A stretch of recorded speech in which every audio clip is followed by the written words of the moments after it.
Minsan ka lang dito sa live ni ate. Minsan lang tayo magchikahan. Ubus ang load. Ano ka ba? Minsan lang eh.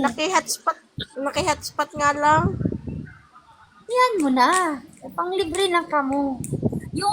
Yung atip ko doon sa squatter kong bahay, mga butas yun. Oh, ang dami ayusin. Puro sira.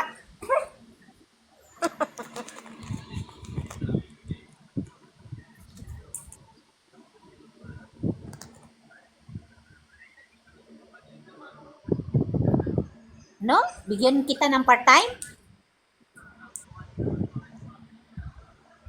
Bigyan mo akong patanim na gulay.